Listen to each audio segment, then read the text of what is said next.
As the days go by in this crazy world, the importance of getting into an appropriate grieving program is hugely necessary because of all the loss we're going through. And grieving isn't just about losing loved ones, which I'll talk about, but it could be losing a pet, it could be losing a job, it could be losing a relationship, it could be losing a home.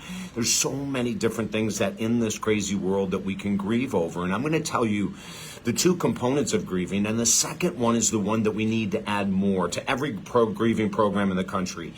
So much of what I'm doing in this work of grieving has been based on my 45 years as a counselor, but also because of the loss of both my mom and dad that I learned so much from, and I've started to incorporate all of these things that mom and dad taught me while they were dying, and then once they passed, and now I get a chance to pass it on to you. Most people who need grieving do not enter a grieving program, and that is really sad. If you are in the stage of grieving, contact me at talkdavid.com. Again, 45 years of experience, and let me talk about the two phases of grieving. The one is what we're really familiar with, and that's the sadness. Experiencing and expressing the loss. Experiencing and expressing sometimes the unfairness of the way our loved one passed, or how soon they passed, or whatever it might be. Removing the anger, that a lot of times we have. It's a natural reaction. I've had many clients I've worked with who've been just so mad at God for the loss of their loved one, and we work through it, and it's okay to even start out like that. I don't judge anyone. It's just okay. If that's where we're going to start, that's where we're going to start.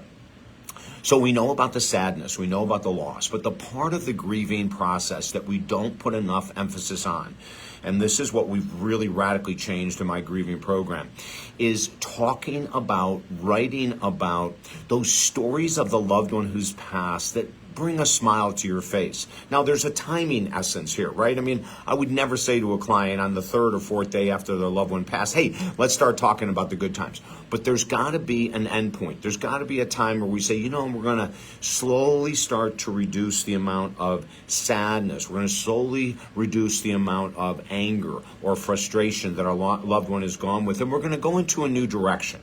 And then I start sharing with them, what is it that you really remember as a child about your mom or about your dad that just brings a beautiful feeling into yourself, or your son or your daughter who unfortunately has passed. Like, what do we remember? And then the most important thing is to put these stories in writing.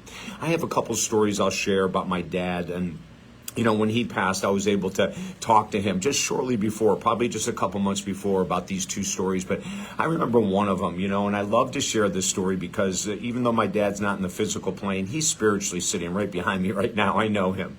And one of the stories is my brother and my dad would take us fishing every summer. All we did was fish. And it was wild because my dad never caught anything. And so I think it was in our 30s or something like that. It was brought up at a dinner table discussion one time, and my dad started laughing so hard. And I said, what's so funny? And he said, well, the reason I didn't catch any fish when you and your brother were young was because I never baited my hook. Now, that type of story, actually, it brought me tears many times when I've shared it, but that type of story is necessary to balance the loss of my dad, the sadness of my dad, the way that he died. All of those things were so traumatic and really tough to work through. But once I work through that, and once I help our clients work through the tough stuff, then we get to balance a little bit, right? We get to talk a little bit about what that person meant to us. And specific stories are so crucial. I was talking to someone the other day that is from a culture where when a person dies is that they all get around in a big room, and hours upon hours upon hours, family members, friends, neighbors tell beautiful stories about the person that's passed. But we don't do that in our culture. We've gotten away from it. There's another story about my dad that I remember, and these are just to sort of trigger you.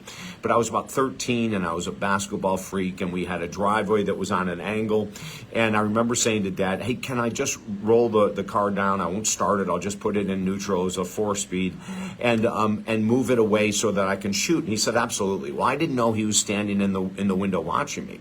And as I opened the door and started looking behind me to see where the pole was and where the end of the driveway was, I lost contact with my hand on the door. And the next thing I know, the door is ripped off because I ran it right into the basketball pole. Oh my God, I was freaking out. I knew he was going to kill me. I get down to the driveway, I stop, I didn't know what to do. I put it in park, put the emergency brake on, walked with my head down towards the front door, walked into the front door, and there was my dad standing right there. And I looked at him and I knew he was going to rip me apart, and he said, "Please never do that again." And he walked away. Oh my God, now it's a beautiful story, you know? I mean, incredibly measured response, incredibly filled with self-control. Now it's your turn. If you've lost someone recently, or you've lost someone 30 years ago, and you've never done this exercise of writing about those stories, and I'm not just saying share them, I think sharing them is great, but putting them in writing has a whole new powerful effect. I encourage people to do a grief journal, and we teach them how to do it. You know, in the grief journal, it's balanced, right? We write about the sadness and the loss, but then we write about these type of stories. If I can help you at all, go to talkdavid.com. Because of inflation, we do have discounts and specials going on.